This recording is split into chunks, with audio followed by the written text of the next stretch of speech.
Hello guys.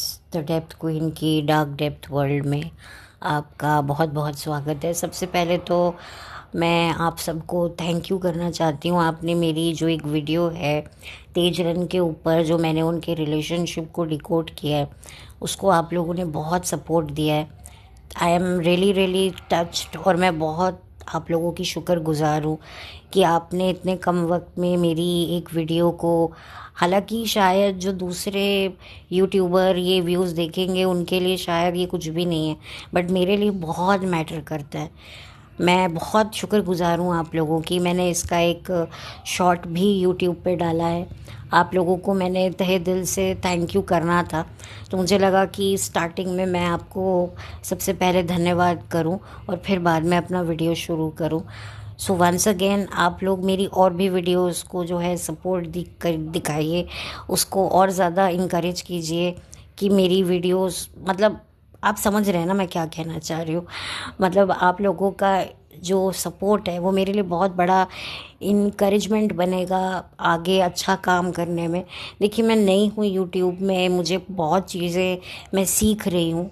हो सकता है मैं औरों से बहुत कम हूँ, मेरे बात करने का स्टाइल हो या मेरे पास एज ए जो भी इंफॉर्मेशन होती है, मैं ऐसे कोई भी बात नहीं करना चाहती जो झूठी हो, जो किसी तरह की फैब्रिकेटेड हो। मैं जानती हूँ कि मेरे वीडियोस पे बहुत नॉइज़ पोल्यूशन भी होता है, जिसके लिए मैं बड़ी मुझे अफसोस है। बट मैं कोशिश करती हूँ कि मैं जो हूँ कम से कम नॉइज़ पीछे मेरे हो, जो आप लोगों को मेरे वीडियो सुनने में तकलीफ़ ना दे। तो मैं चाहूँगी कि मेरी और भी वीडियोस हैं, टॉपिक थोड़े अलग हैं, क्योंकि ये चैनल थोड़ा मैंने अलग बनाया है और इसमें जो भी बातें होती हैं बड़ी गहराई से होती हैं। तो हो सकता है आपको कोई मेरी वीडियो देखकर ऐसा भी लग सकता है कि नहीं भाई, ऐसी तो कोई गहराई हमें लग नहीं रही है। लेकिन ठीक है, वो आप लोगों को लग सकता है, बट मैं भी जितना मैं जो भी बोलती हूँ बहुत ज़्यादा डीप हार्ट से बोलती हूँ। और मुझे खुशी है कि मेरा एक वीडियो तो आप लोगों को पसंद आ रहा है। तो मैं चाहूँगी कि आप और वीडियोस पर भी थोड़ी अपनी कृपा दृष्टि बनाएं, उसको देखें। भले ही अच्छा ना लगे तो बंद कर दें, बट एटलीस्ट एक बार तो आप देखें। तो चलिए, once again thank you so much. तो आज मैं अपना वीडियो अब इसके बाद स्टार्ट करती हूँ। तो आज आप लोगों ने थंबनेल में देखा ही होगा कि मैं बना रही हूँ वीडियो, जिस पर वो है मूवी चक दे इंडिया पर। चक दे मूवी को मैं डिकोड करूँगी कि मुझे ये फ़िल्म क्यों इतनी अच्छी लगी और मेरा देखने का नज़रिया क्या है इस फ़िल्म को। तो सबसे पहले देखिए, इस फ़िल्म में है शाहरुख खान। देखिए, शाहरुख खान बहुत लंबे समय से हम उनको देख रहे हैं। हमने उनको छोटे पर्दे पे भी देखा है और बड़े पर्दे पर भी देखा है, और उनका एक बहुत बहुत बहुत लंबा करियर रहा है। उनको रियलिटी शो होस्ट करते हुए भी देखा है, और उनको जो है पब्लिक के साथ पे जो उनका इंटरेक्शन है, जो अवार्ड फंक्शन में वो करते हैं, वो बहुत ज़्यादा मैं काबिल तारीफ़ तो नहीं बोलूँगी, बट येस, एंटरटेनमेंट होता है। शाहरुख खान बहुत ही ज़्यादा यू नो एंटरटेनमेंट शब्द की वैल्यू को समझते हैं, और उन्होंने बहुत अच्छे से इस एंटरटेनमेंट शब्द का जो है इस्तेमाल किया है। उनका सेंस ऑफ ह्यूमर बहुत विटी है। और शाहरुख खान जो है बहुत लंबे समय से काम तो कर ही रहे हैं, और उन्होंने अपने करियर की शुरुआत में ही विलन के किरदार निभाए हैं, साइको का किरदार निभाया है। जैसे डर मूवी में एक साइको लवर का, और बाजीगर में एक विलन प्लस एक हीरो का मिक्सचर उन्होंने किरदार निभाया। अगर मैं अपनी बात करूं तो मैं कभी भी शाहरुख की बहुत बड़ी फ़ैन तो नहीं रही हूं। मतलब मैंने देखा है लड़कियां शाहरुख के लिए बहुत क्रेज़ी होती हैं, शाहरुख बहुत अच्छा है, ये है, चाहे वो एक्टिंग हो। मुझे कभी भी शाहरुख उस लेवल से मैंने शाहरुख को नहीं अप्रिशिएट किया है, भले ही उसकी डर या बाजीगर मूवी में उसका काम बहुत अच्छा रहा हो। बट अगर मैं बात करूं, मुझे एक मूवी में शाहरुख का काम बेहद पसंद आया, और मुझे लगता है वो one of the best movie है, और वो है चक दे इंडिया। चक दे इंडिया में बहुत सारे ऐसे पॉइंट्स हैं जिसके बारे में बात करूँगी कि मुझे ये फ़िल्म इतनी पसंद क्यों है और मैं क्यों इसे हाईली रिकमेंड मूवी कहूँगी। और मैं आने वाले समय में और भी ऐसी मूवीज़ के बारे में बात करूँगी जिनको मैं हाईली हाईली रिकमेंड करूँगी कि आप लोग उसे देखें।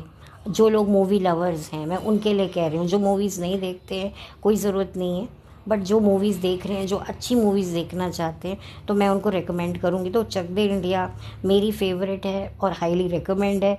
और क्यों मैं इस मूवी को इतना पसंद करती हूँ और इसके पीछे क्या डिकोडिंग है, मैं आपको बताऊँगी।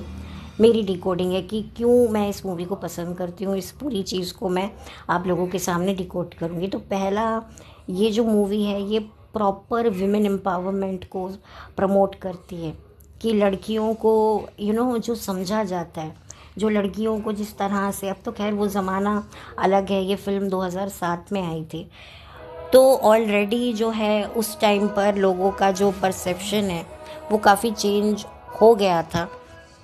लेकिन जितना आज परसेप्शन जो है वो औरतों को लेकर है, वो ज़माने में नहीं होता था। ये बात मैंने पहले भी बोली है कि औरतें तब अपनी जंग लड़ना शुरू कर दिया था, अपने इंडिविजुअलिटी के लिए उन्होंने बात करनी शुरू कर दी थी। बहुत कम ऐसी औरतें थी जो बोल्ड होकर अपने करियर को इम्पोर्टेंस देती थी। आज जिस तरह से देती हैं उस ज़माने में नहीं देती थी। तो चक दे इंडिया पूरा जो है विमेन एम्पावरमेंट को जो है प्रमोट करती है। आप देखेंगे उस मूवी में कई ऐसी लड़कियां थी जो हॉकी खेलती थी और उनके हॉकी खेलने में बहुत से लोगों को तकलीफ़ भी थी। किसी के बॉयफ्रेंड को प्रॉब्लम थी, किसी के पेरेंट्स को प्रॉब्लम थी, किसी के इन लॉज को प्रॉब्लम थी। ये सबको प्रॉब्लम होती है और मिडिल क्लास फैमिली में तो बहुत होती है कि भाई अगर औरत जो है ऐसे फील्ड पे रहेगी, खेलेगी और ऐसे ही रहेगी तो फिर घर कैसे संभालेगी, बच्चे कैसे पैदा करेगी। तो ये हर औरत का एक बहुत बड़ा इशू होता है।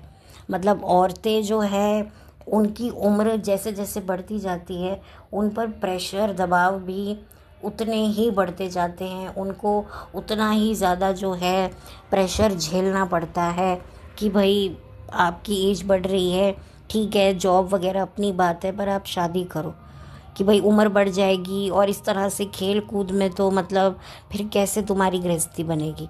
तो इस मूवी में भी ये चीज़ दिखाई है कि कैसे लड़कियां अपने अस्तित्व के लिए, वजूद के लिए जो हैं वो स्ट्रगल करती हैं और हॉकी खेलती हैं और कामयाबी हासिल करती हैं।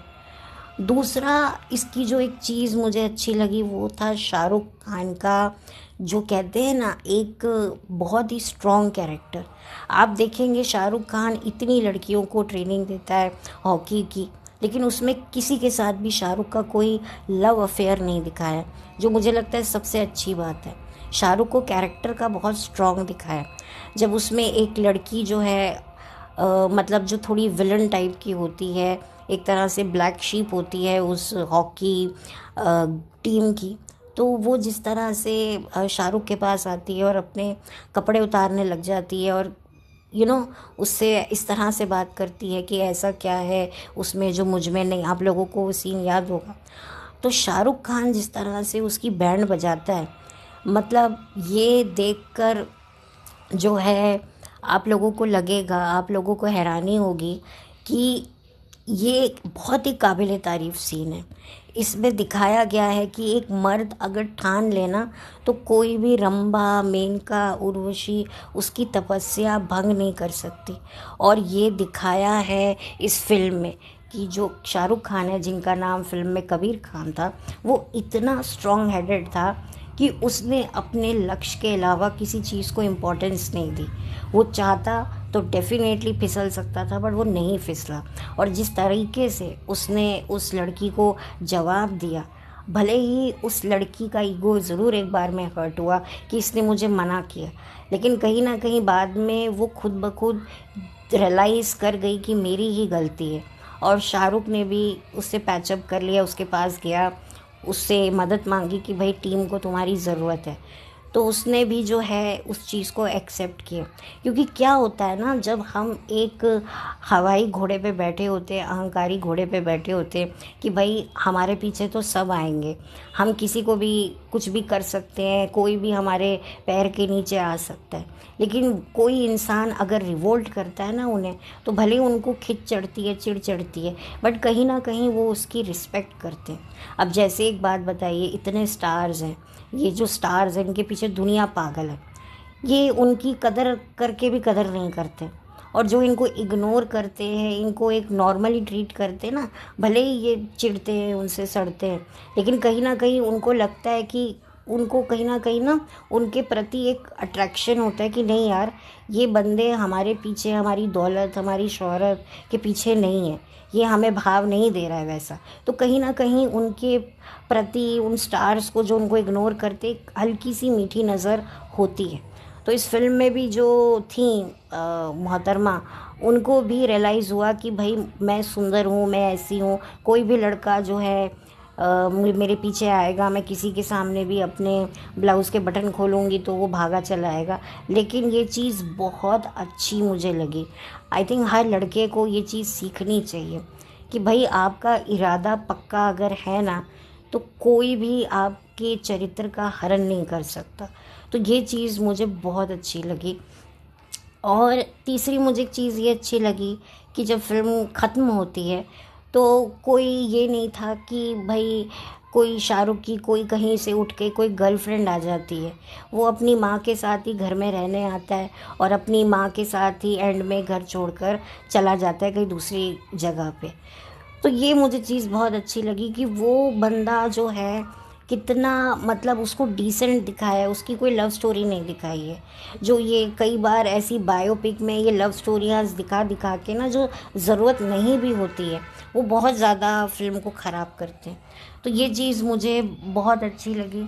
और मुझे जो है एक चीज़ और अच्छी लगी कि action speak louder than words, कि शाहरुख पर इतना बड़ा इल्ज़ाम लगा था और उसने जो है पेशेंटली एक राइट टाइम का इंतज़ार किया कि मुझे एक राइट टाइम मिलेगा और मैं अपनी बेगुनाही जो है साबित करूँगा। मैंने ऐसे बहुत से लोग देखे हैं जो ज़िंदगी में ना कहते हैं हमें किसी को साबित नहीं करना, हमें ये नहीं करना। उनकी बात मैं ये नहीं कहूँगी कि गलत है, लेकिन उनको जो है एटलीस्ट उनकी इस मिसअंडरस्टैंडिंग से जो उनके अपनों के सर शर्मिंदे हुए हैं, एटलीस्ट वो उनके लिए एक स्टैंड तो ले। और ज़रूरी नहीं है कि बात करके स्टैंड लिया जाता है, अपने आप को इस काबिल वो बनाए कि जिन लोगों ने उन पर लालछन लगाया हो या जिन लोगों ने उन पर बातें की हों, उनको भी लगे कि नहीं यार, हमने एक वक्त पर इस पे बात की थी और ये बंदा तो कहाँ से कहाँ पहुँच गया। जो उसकी फैमिली होती है उसको एक सर उठाने का एक मौका मिले कि भाई हमने इसके माँ बाप को इतना टॉर्चर किया और देखो आज उनका बेटा या बेटी कहाँ पहुँच गए। तो ये चीज़ मुझे बहुत सही लगी। देखिए, ये मेरा पॉइंट ऑफ व्यू है, मैं अपने पॉइंट ऑफ व्यू से बात कर रही हूँ कि मैंने इस फिल्म को जिस नज़र से मैं देखती हूँ, और मुझे ये चीज़ बहुत अच्छी लगी। And literally it was a very emotional moment जब वो हॉकी मैच जीतती है। हालांकि वो जीत लड़कियों की दिखाई जाती है, बट एक्चुअल में वो जीत होती है वो एक इंसान के इतने सालों के सब्र के, कि उसे बिना सबूत के उस पर एक लालछन लगा देते हैं कि वो अपने कंट्री के लिए बेईमान है, जो भी है। तो उसको वो टाइम वो निकालता है पेशेंसली और अपने पर मेहनत करता है। मुझे शाहरुख अगर सच में अगर किसी फिल्म में बेइंतहा पसंद आए हैं, उनका काम, उनका रोल, उनके जो एक्सप्रेशन, उनकी एक्टिंग, तो वो चक दे हैं।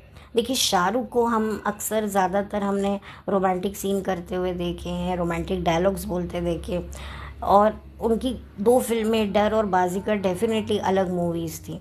लेकिन ये जो मूवी है ना, ये एक शाहरुख ने इस कैरेक्टर को इतना डेप्थ दिया है कि वो मुझे बहुत ज़्यादा सही लगता है। और इस फिल्म का जो बैकग्राउंड म्यूज़िक है कि मौला मेरे ले ले मेरी जान, ये बहुत ही खूबसूरत गाना है। और रियली मतलब मुझे इस मूवी में ये गाना सबसे ज़्यादा पसंद है। एंड ऑफ कोर्स जो टाइटल ट्रैक है वो भी काफ़ी आपको मोटिवेट करता है। बट ये जो सॉन्ग है ये वाकई मुझे बहुत सही लगता है, और डेफ़िनेटली मैं चाहूँगी कि आप लोग ये फ़िल्म देखें। और इस फ़िल्म में कोई भी गंदगी नहीं है, बल्कि एक जज़्बा को ये प्रमोट करती है, एक सब्र को ये प्रमोट करती है, एक हिम्मत को ये प्रमोट करती है, और एक विमेन एम्पावरमेंट की एक्चुअल में विमेंस को क्या करना चाहिए।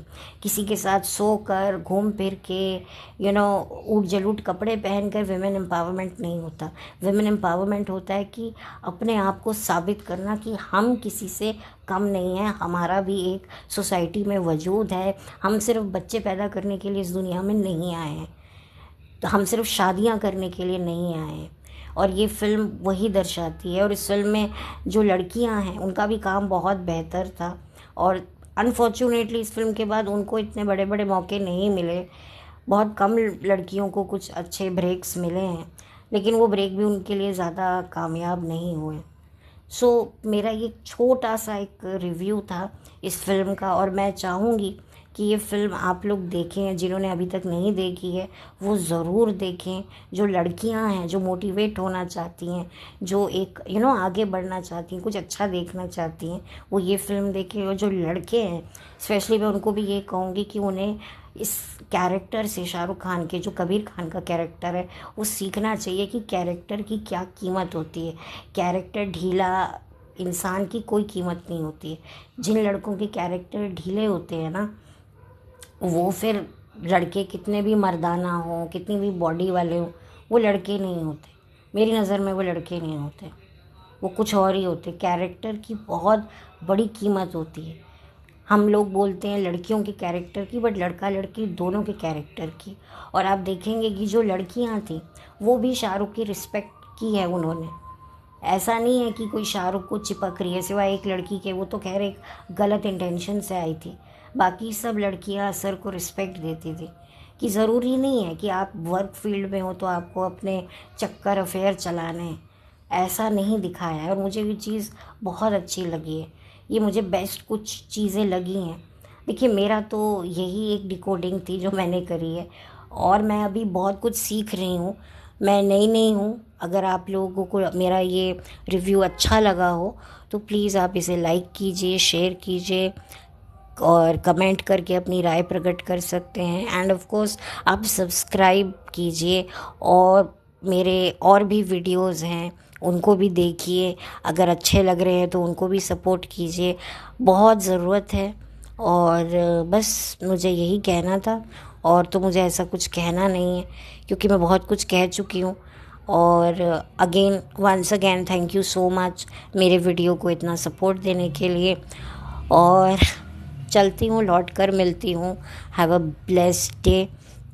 And yes, one more thing मैं जाते जाते कहूँगी कि ये फिल्म अपने कंट्री के लिए बहुत बड़ा मैसेज देती है कि हम कहीं से भी हों पर हम हैं तो इंडिया के। जैसे कि स्टार्टिंग में वो जो प्लेयर्स थी अपना इंट्रोडक्शन दे रही थी कि मैं चंडीगढ़ से हूँ, मैं हरियाणा से हूँ, लेकिन फिर बाद में उनको यही सिखाया गया कि नहीं, आप इंडिया से हो। तो ये चीज़ एक बहुत बड़ा मैसेज थी कि अपनी कंट्री के लिए जो एक प्यार होता है, एक डेडिकेशन होता है, वो कितना मायने रखता है। और अगर आप कोई चीज़ अपने कंट्री को रिप्रेजेंट कर रहे हो तो उसके प्रति आपको कितना सिंसियर रहना है, कितना फोकस रहना है, कितना डेडिकेट रहना है। ये फिल्म आपको वो चीज़ें दिखाएगी भी, दर्शाएगी भी। और आई थिंक इस फिल्म के बाद बहुत सारी स्पोर्ट्स पे फिल्म बनी है, लेकिन चक दे, वो कहते हैं ना, ओरिजिनल होती है। वो डेप्थ और मूवीज़ में नहीं आई, क्योंकि उसमें अपनी भी और कहानियाँ थीं, वो लव स्टोरीज़ थी, अपनी एक अलग ही ट्रैक पे थी। ये फिल्म बहुत ही फोकस बनी थी। इसमें हॉकी थी तो हॉकी ही थी, और हॉकी से ही जुड़ी सिचुएशंस थी। और भी सिचुएशंस डाली गई, बट हॉकी छूटी नहीं। तो ये सबसे बड़ी बात थी। और मूवीज़ स्पोर्ट्स में जो बनती हैं वो अपने ही पछड़ों में, अपने ही लव, गाने, रोमांस। इस फिल्म में गाने भी आप देखेंगे कि कहाँ पर है, कैसे हैं, और किस तरह से उन्हें लाया गया है, तो आपको अपने आप समझ में आ जाएगा। कि ये फ़िल्म क्या थी। और डेफ़िनेटली कितनी बार भी आप ये फ़िल्म देखो, ये फ़िल्म देखकर आप बोर नहीं होते। So it's very close to my heart. और बस चलती हूँ और मिलती हूँ आपसे बहुत जल्द एक नए वीडियो के साथ। तब तक के लिए thank you so much. Have a blessed day. Bye, take care.